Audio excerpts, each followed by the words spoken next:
tienes esa cosa especial, bella mariposa especial, ella con su rosa especial, todos quieren ese especial. Tú tienes esa cosa especial, bella mariposa especial. You're the host, Sarah. Go. I know. I have to get my screen set up. Oh, man. Hey, Vittori here from snowy Southwest Denver. Today, I'm your host.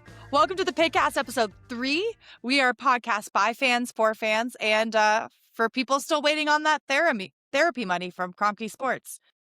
PIDCAST is part of the Bangarang soccer community, telling soccer stories a mile in the sky and on till morning. And boy, are we telling stories this year. Don't forget to check out our NWSL sister show, Sum It Up. Obviously, they're really gearing up for an exciting season and franchise kickoff later this month. And of course, we also have our new interview series, Interrobang, and our bi-weekly Rapids 2 show called R2P2 with Keith Richardson. And while Monk cannot join us today, I am here with the guy who wears flip-flops in the snow, Matt. So, I mean, that's not untrue. I haven't done it in a hot minute because it basically didn't snow all winter, but I can throw on the rainbows and head out into the snow. I do want to do an important correction for the man, the myth, the legend, Keith Richards himself. Keith, this is the third time we've had that typo in this script. I thought it was just Monk at first, but I think it's all of us. So it's just Keith Richards, like the rock star who will never die. Keith, we love you. Thanks for that correction, Matt.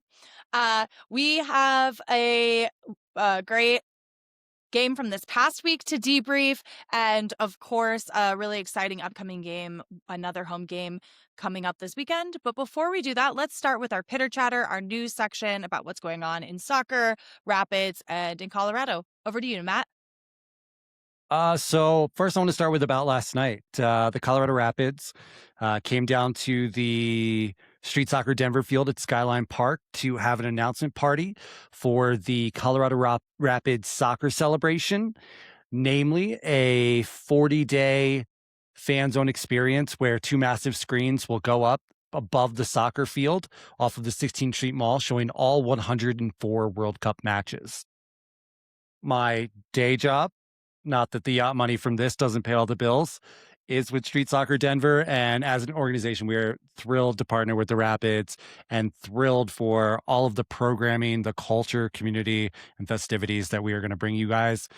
The plans we've been talking about over the last 2 months are really exciting, and I can't wait to start unveiling those to you all.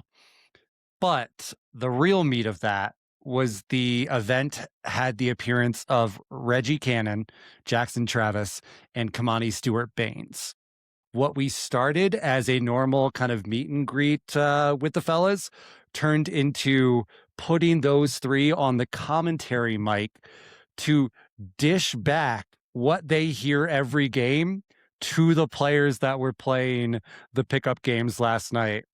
And first things first, Reggie Cannon has an amazing career as a color commentator after he hangs up his boots. He was amazing at it. Perfect. Second, Jackson Travis, he just lays it all out there, tells the truth. There's no sugarcoating it from Jackson. And then Kamani kept chipping in, offering $5 per goal scored. So I didn't realize Kamani had it like that.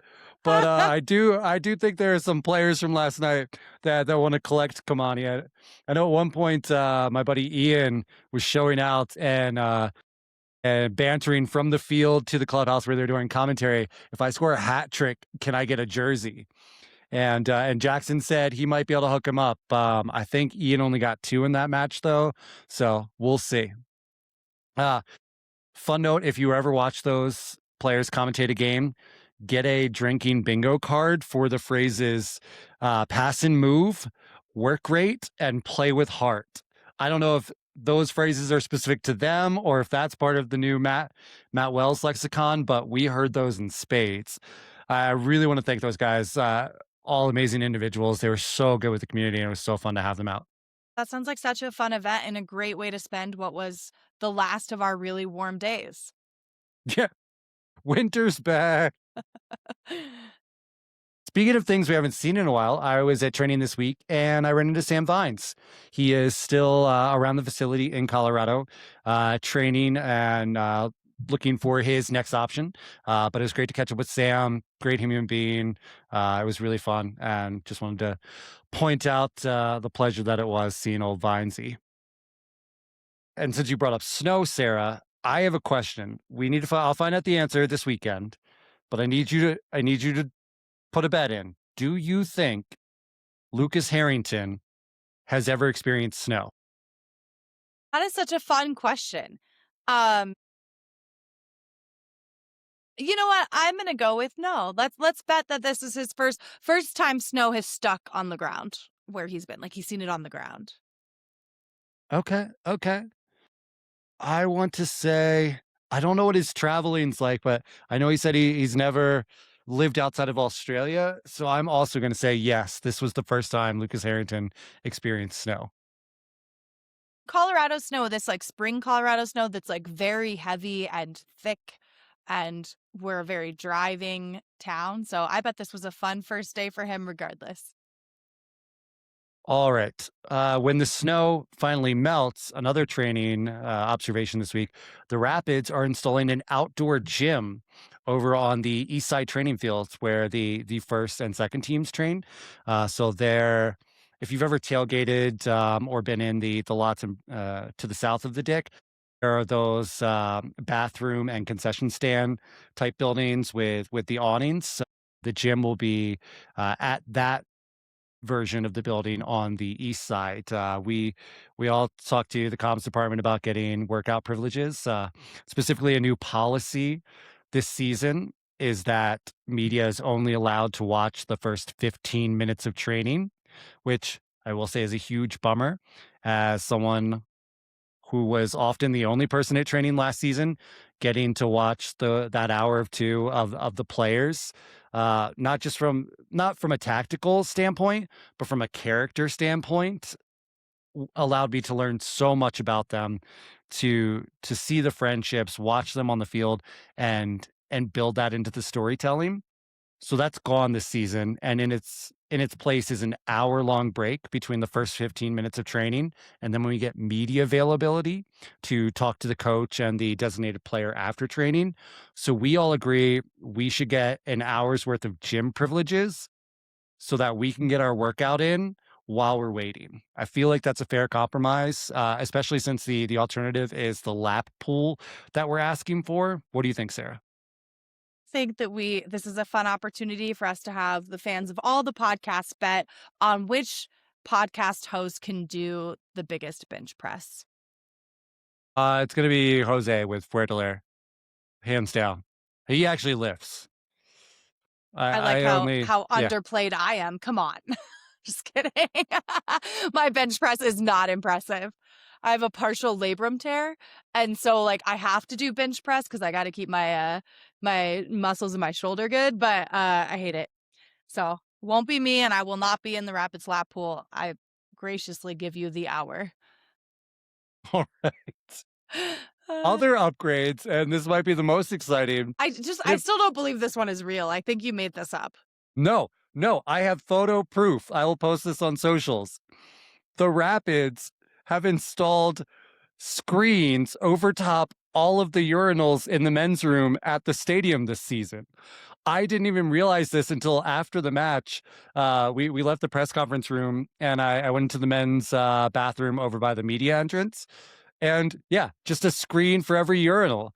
And I really wonder if they want to take advantage of this, if they should just install FIFA Manager on each screen so all of the fans, while they're using the urinal, can help the team find scouting targets, kind of like how they asked us to use all of our gateway PCs to help decode the human genome collectively. Like this could be a collaborative project, like one bathroom break at a time. Which is also, no, this is good for Dales. Dales, you'll sell more beer if you tell them that the quicker it runs through them, the more likely we are to get that $10 million target. It just will. No one should ever take a black light to those screens. There's No The one should idea take a of black light to anything, Sarah. in But the men's bathroom especially. But do we know? I wasn't there. Do we know if the women also got a screen, or have we just accepted that women unsure. aren't there for the soccer? But I don't want you to act all high and mighty like women's bathrooms aren't disgusting. You guys, Man, they're not. really? No, they're not. Okay, you have to, next time when you're leaving and everyone's gone, you have to peek into the women's bathrooms. They're just delightful. We like hang out in there and share hair ties and pump each I other feel up. like it's just got to be such a mess. I feel like men go in, don't touch a thing, including not washing their hands. Yep. Yeah. And then they're out. Like, there's just zero other fuss. And you got, yeah. All right. I honestly, moving on. we can't talk about this anymore, because if I tell you any more about the women's bathroom, I probably will have to kill you. Secret rules. We've gone from us not making it to episode 4 to just me not making it to episode 4 now. Well, we already got rid of Monk, and then there were 2. All right. Well, at this point, we should probably move on to this past week at Dick's Sporting Goods Park, where Rapids took on the other part of Cascadia, the Portland Timbers. Matt, how did that game go? We just need to get Vancouver soon, and then we've knocked out that whole corridor for the first part of the season. The game was awesome. Sarah, you missed a banger. The big storyline going in was the return of the Colorado kid, Cole Bassett. I know on the episode last week, we all talked about being pretty fearful about the Cole Bassett that was going to come back to the Dick and seek revenge. And fortunately for the Rapids, unfortunately for casual viewers, and I think especially unfortunate for Cole Bassett, Amy Bassett, and the 20 friends and family that were there to see him. While Cole showed out a little bit, it was a pretty underwhelming performance on whole from the Portland Timbers, one that resulted in a 2-0 win for the Rapids. So yay for us. I want to talk the big numbers here. 25, 10, 2, 0, and 1. 25 being the number of shots that the Rapids had in this match, 10 of which were on target. This was a stat line that Matt Wells marched into the post-game press conference with, just to go ahead. I'm just laughing because that seems like we'll get to the part where you shove in my face that I was very wrong on the prediction for this game. But part of what informed my prediction was that I said I didn't know who was going to take these shots, right? Like the previous game, we were like, where are the shots? Where are the shots? And apparently they were just saving them up for the home opener. Yeah, so these numbers are big because last season the Rapids averaged just under 12 shots per match and just under 4 shots on target per match. So 25 and 10 is big.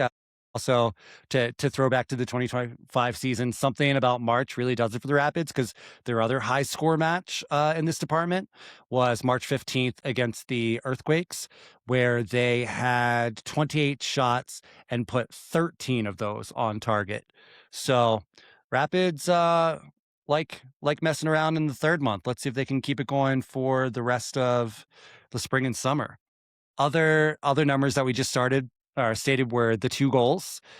This is big because the Rapids only scored 2 or more goals in 11 games all comps last season. Not a good look, Jan. The record when they scored 2 or more goals was 5 wins, 5 draws, 1 loss. And then also, they let in 0 goals. Pause for applause. I don't know if I was supposed to read that, but let's clap it up. Come on, clap it up. Clean sheet for had the choice of purple not given to him king. Against a goalie in purple. Yeah, well, I think we saw how that worked out for old Pansy over there. But the Rapids only totaled 7 clean sheets in all comps in 2025. So 50% of the matches in 2026, that ain't bad. Let's keep going with that. We'll get to some goalkeeper news when we get into the LA Galaxy preview. And then the last number I stated was 1. There was 1 red card awarded. I predicted 2. So I think there still could have been 2. There was a pretty gut-wrenching call on James Ventemis, who came way out of goal to sweep the leg of Reggie Cannon. But it wasn't called a dog so because there were 2 tracking back defenders in the vicinity. What do you think of those numbers? I mean, I think that a shutout against a formidable team, a former Rapid, on the first home opener is an incredible way to start the season. I will always be wary, and because Monk's not here, I can be particularly grumpy, I guess. Rapids bring up your hope and let you drown, but for now, it's feeling good. I mean, a question I do have for you that I find interesting is we talked about last year that we weren't really playing a possession game or didn't necessarily want a possession game. In both of our first two games where the score was reversed, we had 0-2 and now 2-0. Rapids have won the majority of possession in both of those games. And so I'm curious to you whether this is what your take is. Is this a different style of play? Or is it just despite the fact that we are dominating a possession, we're still winning? Well, I know we dominated possession this match. I actually don't think we won possession against Seattle. We can check those facts. You might be right. At least I just checked that was it, but sure. oh, of course. Should I mansplain? 57-43, which is I wonder if this was updated after the fact. And also don't forget that Seattle was the 5 years of stoppage. So I Yeah. think part of that was that it was a lot of possession during stoppage time for the Rapids. All right, well, you win the stat game, Sarah. I'm sorry for mansplaining that to you.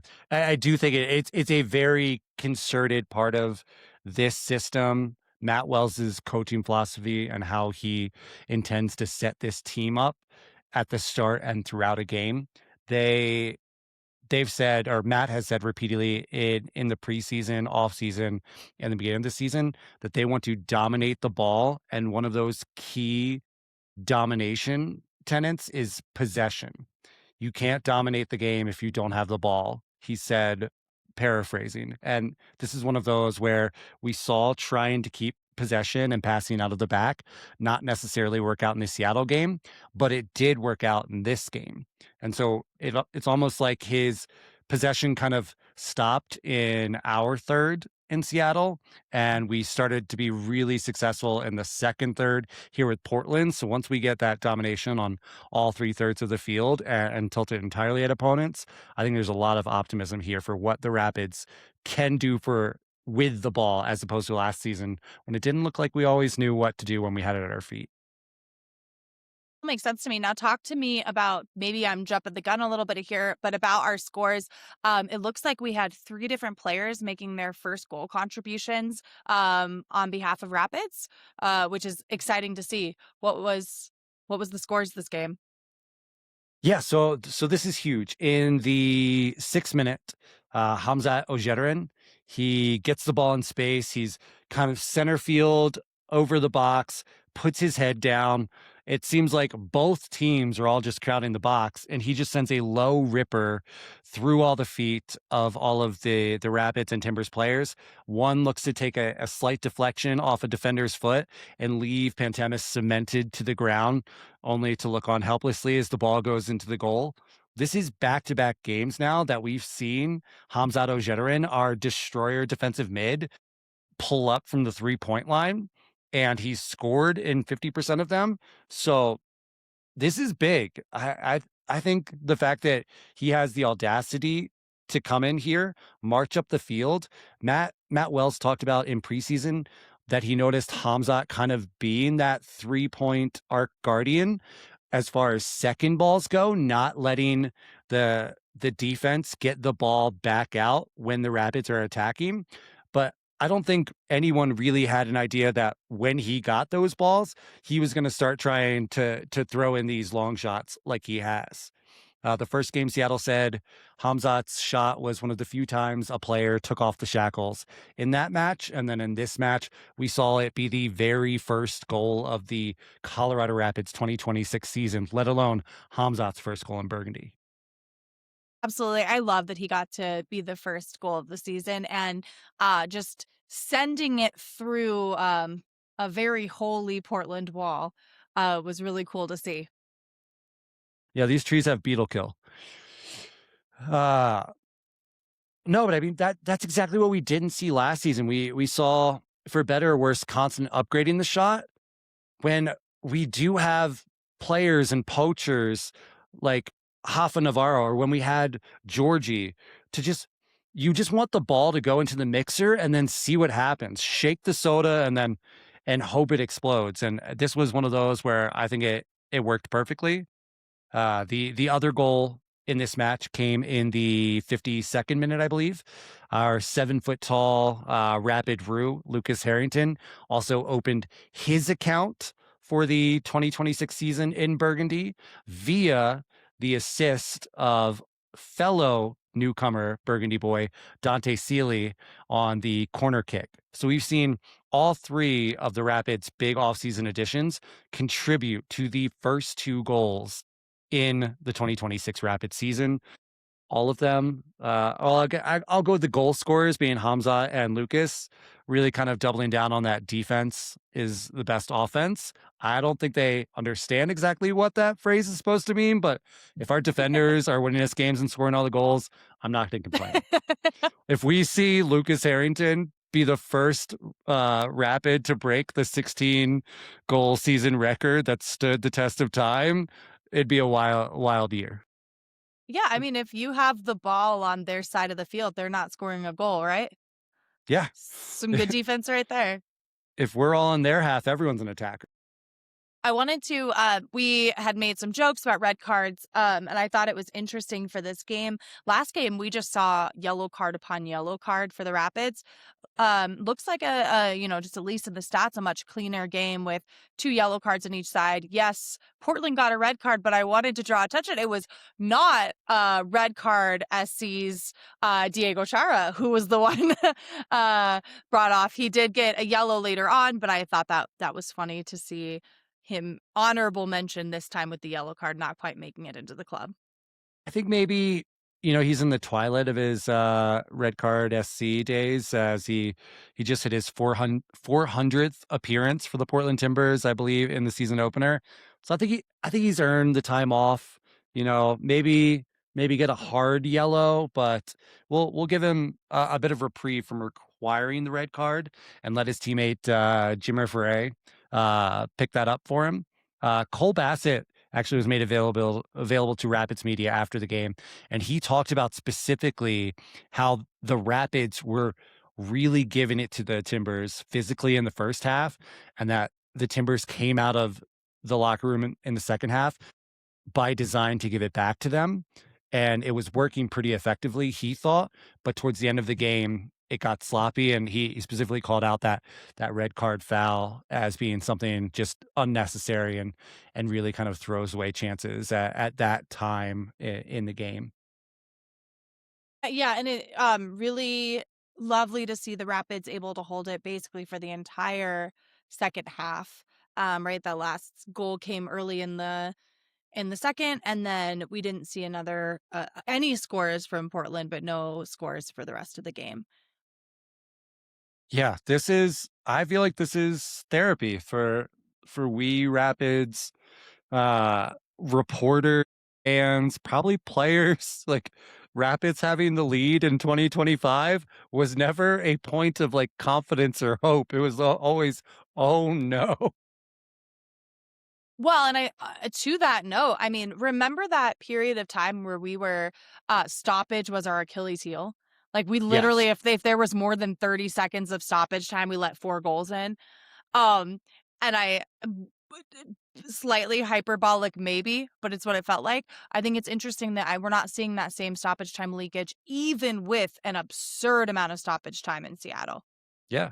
Well, I feel like last season they were only able to pay the players for 75 minutes of play a game, and that's what ended up happening. So maybe we got a capital infusion with Kevin Demoff coming into Commerce City, and maybe the wallets open a little bit more. So we are paying players for 61-minute first halves, and then the next 50 to come after that.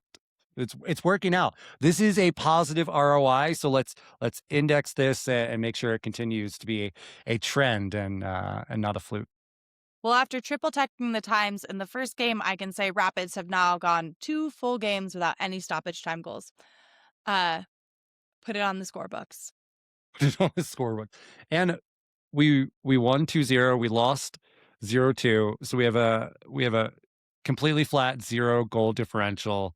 We're just like break even right now. Well, walk us through what other big highlights did we see? So The other things to talk about, obviously, we talked about the return of Cole Bassett. He got a nice video tribute. Cole said in the post game that he was too focused on the game to get to hear and see the video tribute, but he heard people applauding them. He said he also heard people booing him, as is tradition in the southeast corner of the Rapid Stadium. Those fans will boo players, especially on dead ball situations when they come over. And Cole was not spared that treatment. He cited it as being a fun competitive element, proper football fans, and held no grudge there.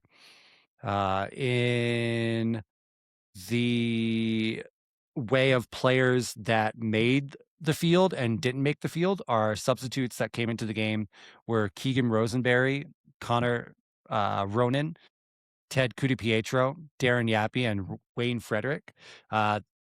The big surprise here is Alexi Manyoma didn't feature after I think universally it was agreed he was such a spark plug coming in late to the Rapids match.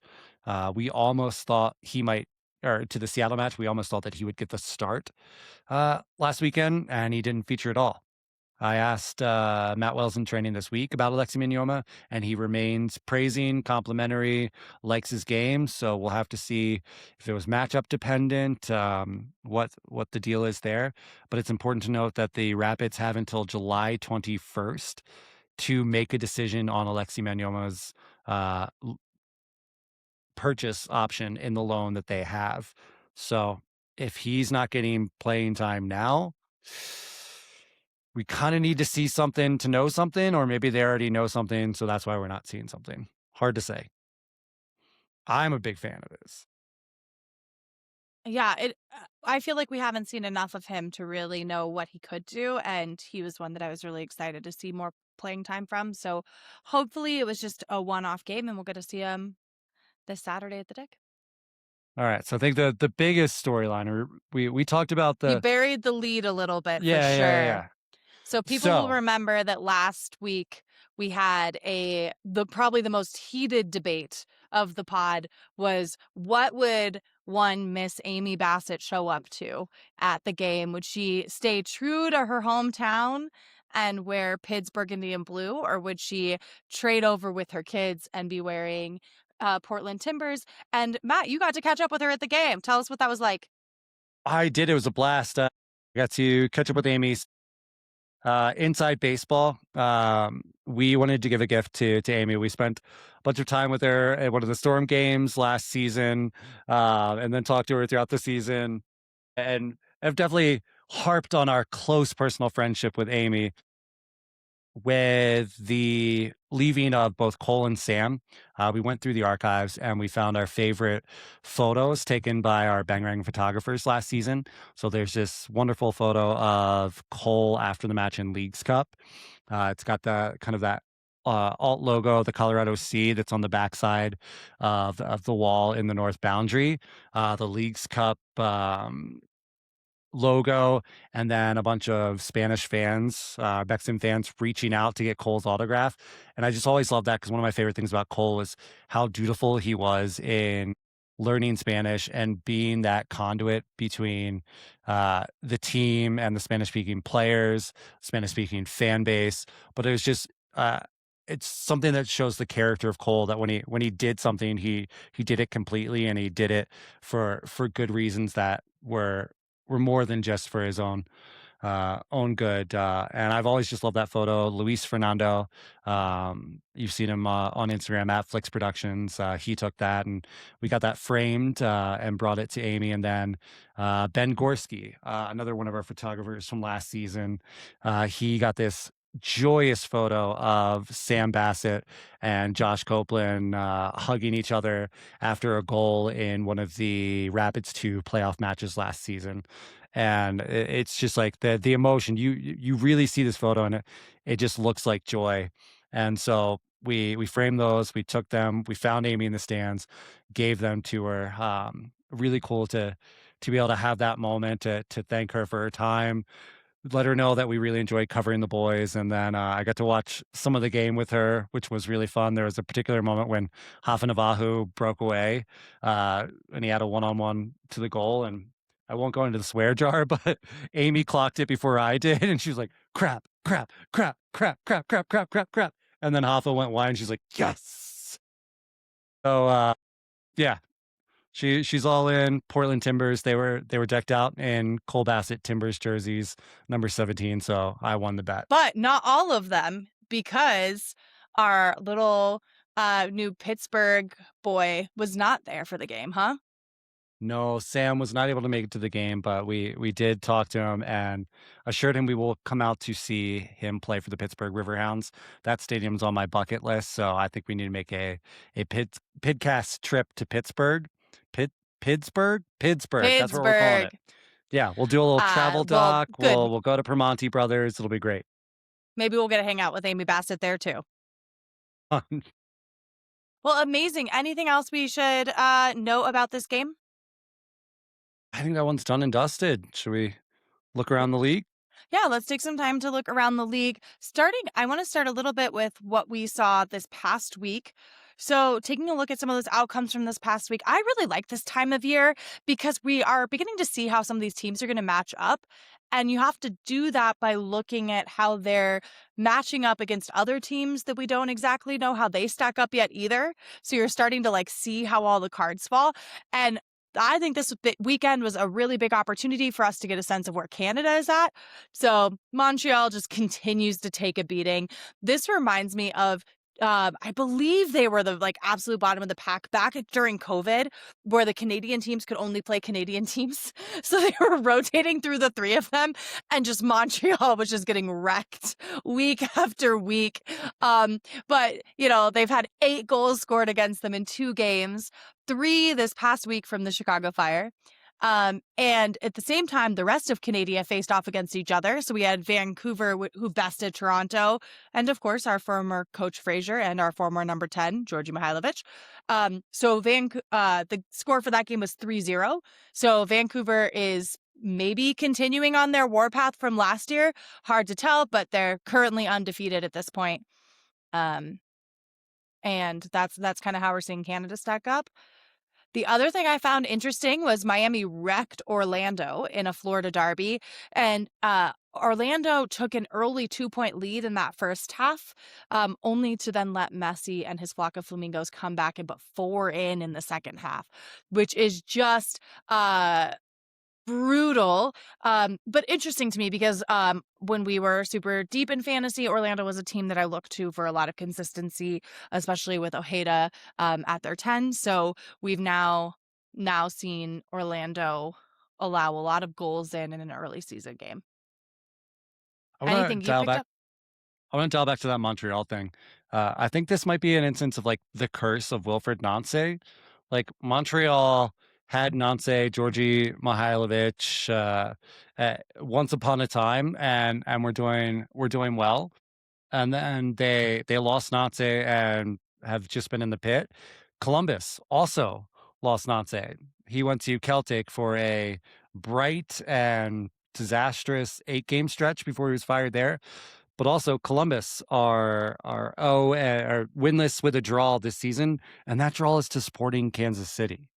So I think there's just a pattern emerging that if you hire Wilfred Nancy, you have to keep him, because once he leaves, you're down bad, girl. Just keep him on the payroll and put him out to pasture, but don't ever fire him. That's the only thing I can think of.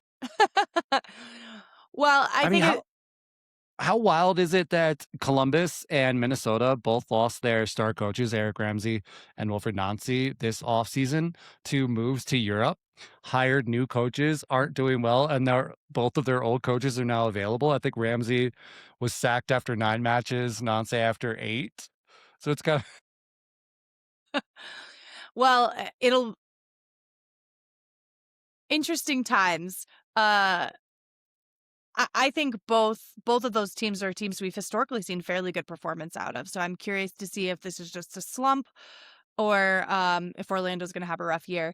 Obviously, when you're going against the GOAT, sure, it was an away game for Miami, but not a far travel, and also a derby, so they're going to put a lot more energy into it.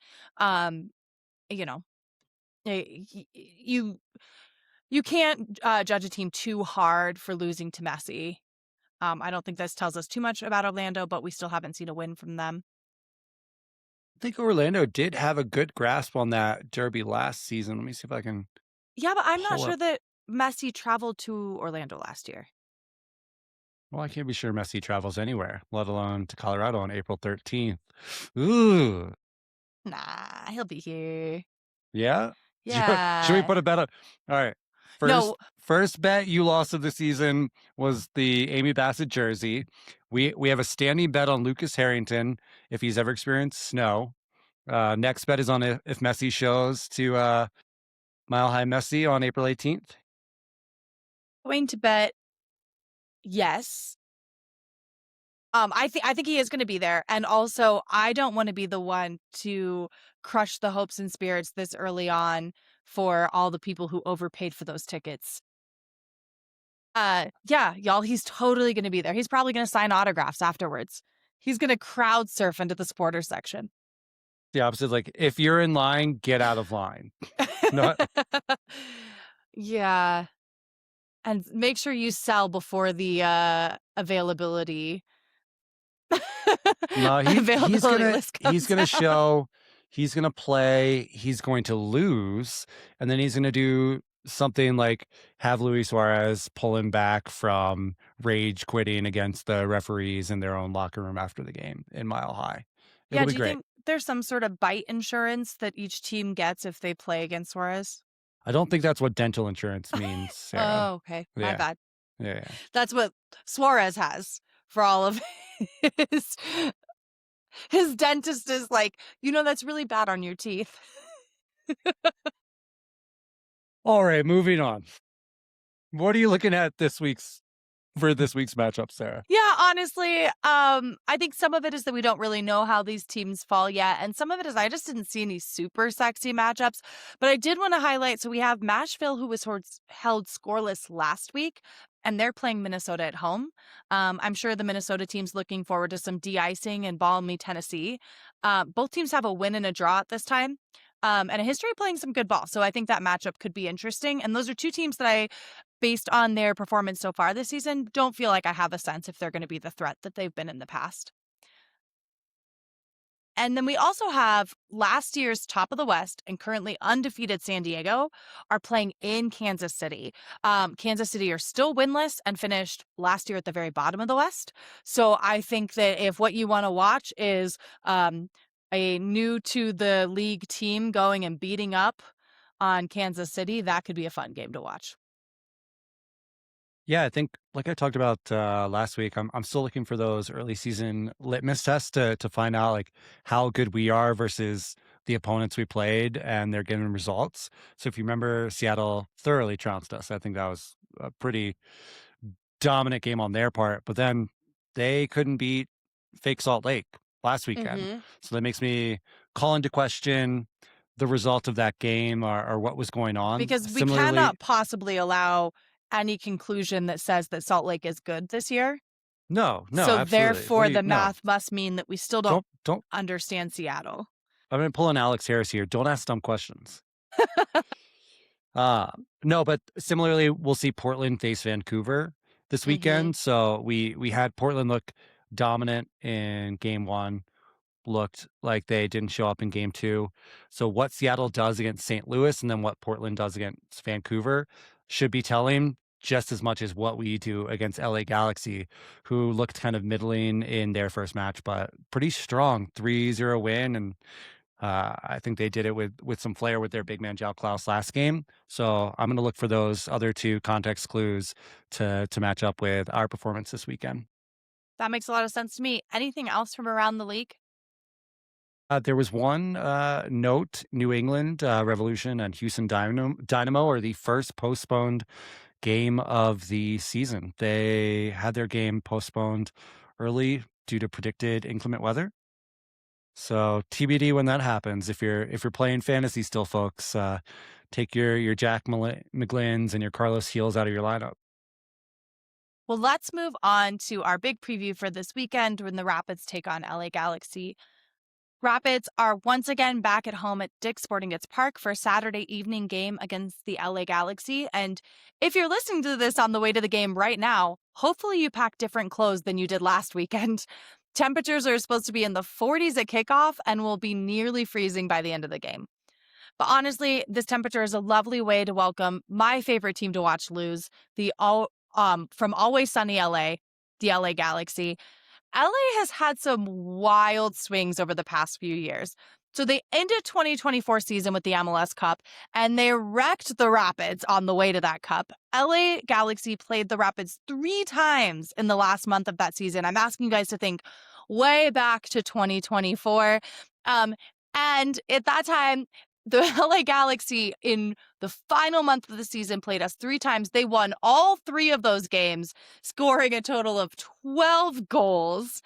But it seems they flew a little too close to that LA sun because they returned for a new sort of record-breaking 2025 season. So this past season, they went through the year setting some of the worst ever records, including the first team to lose a game without either team getting a shot on goal.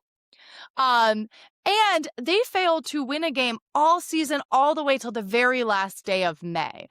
So they ended the season 14th in the West, somehow miraculously above Kansas City, and they ended the season with a negative 20 goal differential. So really the question for this week is, what is the Galaxy team coming to Dick's Sporting Goods on Saturday? A little bit of data we have. So the Rapids, with 1 win, 1 loss, puts us at 10th in the West. Obviously, it's very early to put any weight into the table standings. So, to get a sense of how meaningless the table is at this point, we are in a 5-way tie for points, and the places in the West of 9 through 13 are currently all determined by point differential, with a difference of 2 goals in goal differential. Goal differential. So really, rankings at this point aren't meaning a whole lot because it's based a lot off of matchup at this point. But with that said, Galaxy is sitting in 5th. They drew NYCFC at their season opener in LA, and then they beat Charlotte 3-0 last week, also in LA. They're heading to the Dick for their first away game of the season and hopefully their first big loss. During the offseason, Ricky Puig, who was out a lot of last year, he was out a lot last year for an injury. And then during preseason this year, he had an ACL tear. So he had a season-ending injury before the season really even began. But they did fill his spot with João Klaus, which people will probably remember previously of St. Louis. So he's returned. We also have returning Galaxy players of Gabriel Peck and Joseph Painsil. So they're coming back with a pretty strong roster and making that big change, adding Klaus in for Puig. They've also added Glesnes from NYCFC and Tommy from Sporting Kansas City. So they're definitely coming in with quite a shook-up roster, and they've added a lot of big names. Rapids are going in with a full squad, with one major outlier. We recently got the news that Zach Steffen is reported out with a shoulder injury. This was kind of unexpected. Matt, as you've heard, attends trainings.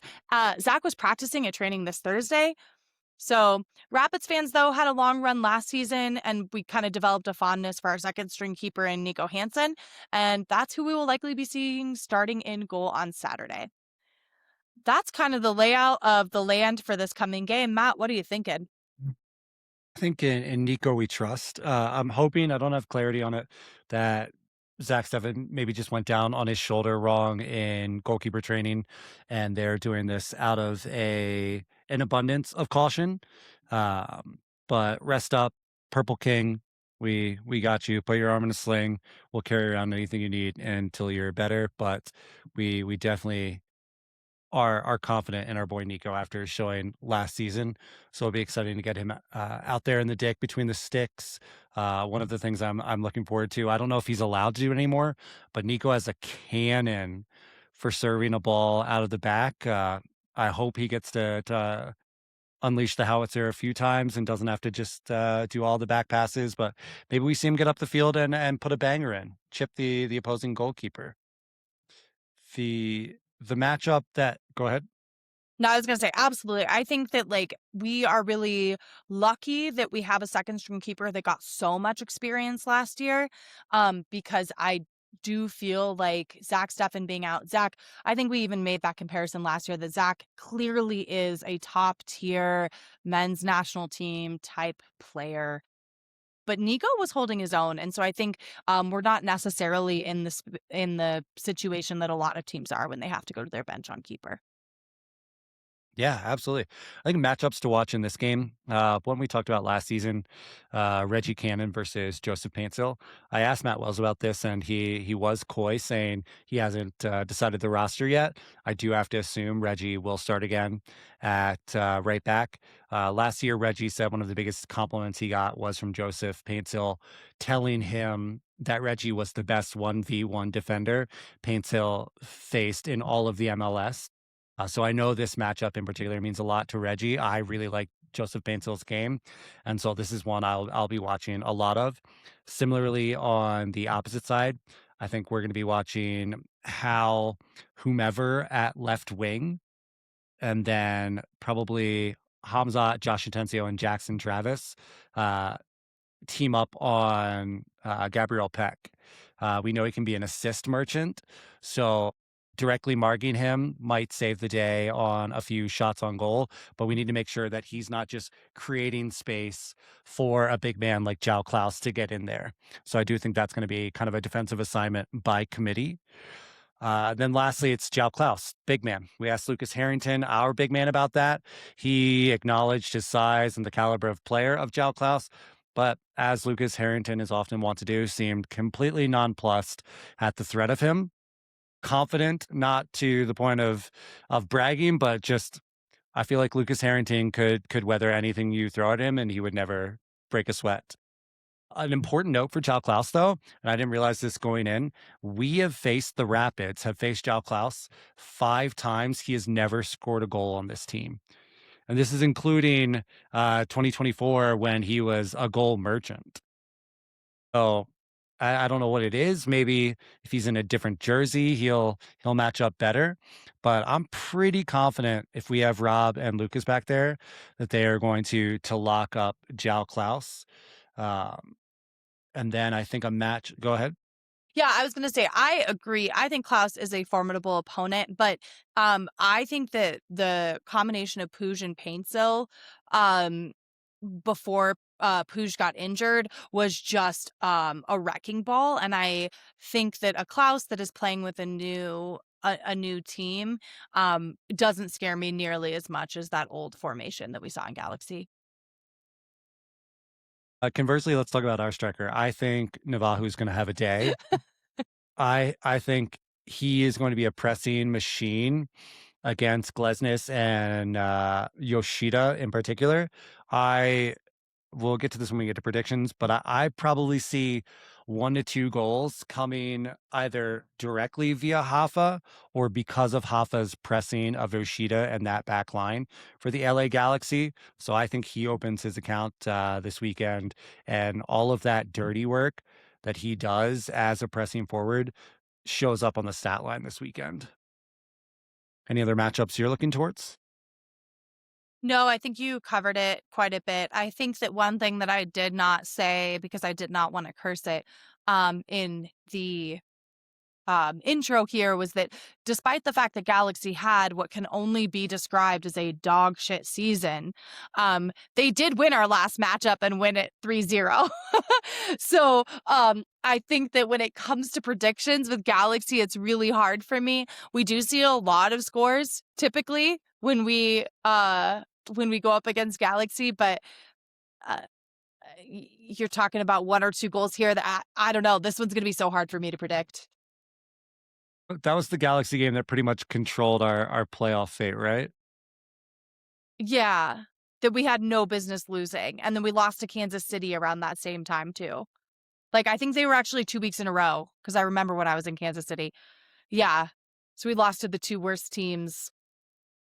2025 and 2024 don't exist. 2025 and 2024 can't hurt us. Past Deep Rapids breath. can't hurt us. Past Deep Rapids breath. can't hurt us. Let's go into score predictions. I think we're going to get the boon of cold weather. That's going to help us out. And the Rapids are going to win another 2-0 match. I think the goal scorers, it needs to be an offensive player. I'm going to give both to Hoffa. I think Hoffa brace.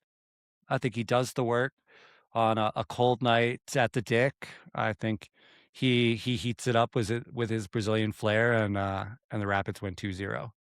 So you don't see Paintsill or Klaus making it through the Rapids defense? I don't.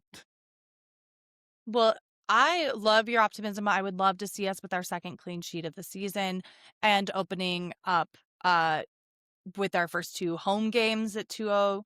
I do think that guessing either or both teams to hit 2 goals is totally reasonable given the past matchups of these teams.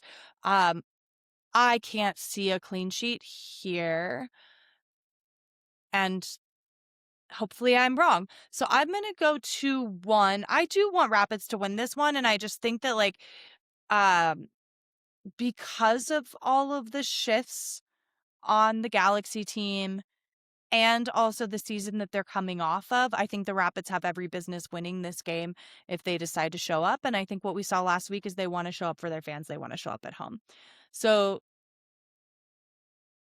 I like the Navajo shout. I will also give him one. I really, really want to see Aronson showing up in a new way, or becoming the future he is going to be as the number 10. He is all over that field, and if they give him the opportunity, he'll put one in. So I'm going to go with Paxton for my second one. I do not think that Klaus is going to be able to score, but I think Paintsill is just, I'm giving it to Paintsill. All right. And we do not yet have Monk score predictions, but we will make 7-0. sure. 7-0. 7-0. He just spoke to you 7-0. through a little headset that you he and did. Yep. you and him always have on. Yeah. We will triple confirm that with him, but we'll make sure we tie him down before the game starts so that we can know how things show up. And knowing Monk, it's going to be 7-0, Hoffa Navajo, hat trick, 1 to Lucas Harrington, 1 to Paxton Aronson, 1 to Josh Atencio, and then 1 to Cole Bassett. Well, we did not announce this during our conversation about the Portland Timbers, but he was the closest on our scores last week. He predicted a 3-0 Rapids win, and it was a 2-0 Rapids win. So turns out that his optimism is sometimes almost right. Man, who are we going to be if optimism works? We all deserve a little hope in 2026. Speaking of hope in 2026, how did the strike go? Well, the strike vote went incredible. The Sheridan teachers will be going on strike at some point before the end of the school year, but they had a strike vote, which is where the members vote on whether or not they're going to go on strike, and 98% of Sheridan teachers decided to go on, voted to go on strike. It was wild. So yeah, it was an incredible experience. And, we continue to send all love to Sheridan educators. They're going to rock this strike. And there's so much more at the table than just teacher pay here. Sheridan is one of the poorest school districts in the Denver metro area. And those kids experience so much instability because of how the teachers are treated. Their teachers leave mid-year all the time as soon as they can get a better job because of how awful it is to work there. And we know those kids deserve stability. So we are really excited to see what kind of Sheridan schools we can build through the strike. And I told awesome. you I have a crazy story for you. So I got to go to the Dropkick Murphy concert with Kate, who is the president of the Sheridan Educators Association. And it was, first off, if you ever need to just sweat it out with some besties and heal a little bit, a Dropkick Murphy show is the place to be. But one of the most powerful moments was when Kate got to meet lead singer Ken Casey, and she went up and said, "Hey, I'm the president of my union. We're voting in a strike vote this week. Do you have a message for them?" And Ken Casey said, "Tell them they're badass. Tell them to keep fighting. Keep up the good work," which was so cool. And then she and I both crowd surfed at the Dropkick Murphy concert. So I didn't make it back to Denver in time to see poor Cole Bassett's defeat, but I got to crowd surf at the Dropkick Murphy show with our upcoming strike president of Sheridan Educators Association. That's a pretty amazing pairing. Strike vote to Dropkick Murphy's show. Like, we're very kismet. well-rounded. Listeners, we got the message from Sara in the show group chat. I just crowd surfed for the first time ever, and Monk and I were in complete disbelief. I would assumed Fattori was like hanging 10 on crowds her entire life. So it's never too late for before? a first. Oh, I feel like you're a crowd surfer. Oh, yeah. I feel this feeling like, because it feels like a wave, like, because like people like catch you so lower or much fun. higher. I could have kept going. My older sister tells this story all the time. We went to the Rock on the Range Festival in Columbus, Ohio. It was actually at the Columbus Soccer Stadium, and she forgot her ID, my older sister. So I had just turned 21, and I had to buy all the booze that weekend, which is one of her favorite parts. But it was my first time crowd surfing, and so I think it was during Tool. I went up, I did it once, and then I was just hooked. And just for the rest of the set was crowd surfing. It only cost me like one Fossil watch. She's like, how did it go? I was like, someone took my watch at one point, but it was amazing. Just like the full circle up to the front, back around, up to the front. So good. So good. It's so much fun. Well, folks, maybe we'll see you at the Dick this weekend, crowd surfing to keep warm. Absolutely. Matt, where can people find you? You can find me at Matthew Wick on Burgundy Sky.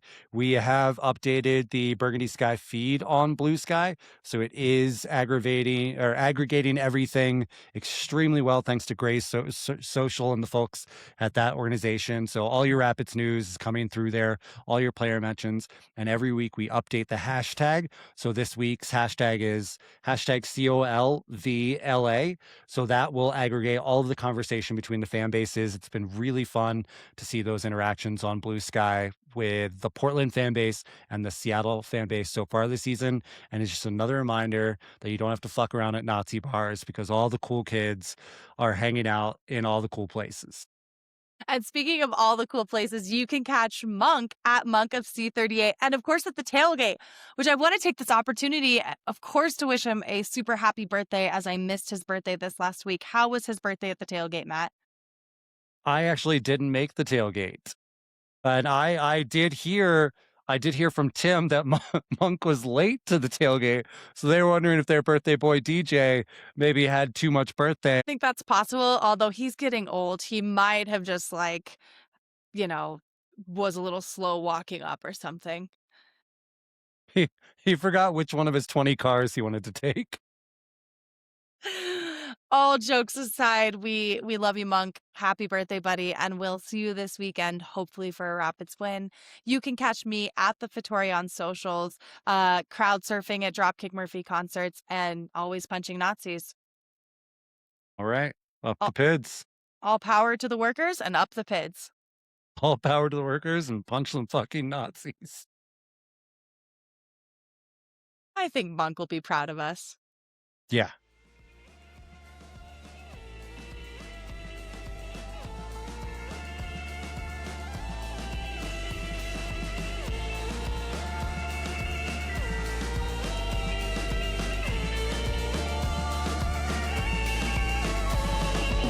Tú tienes esa cosa especial,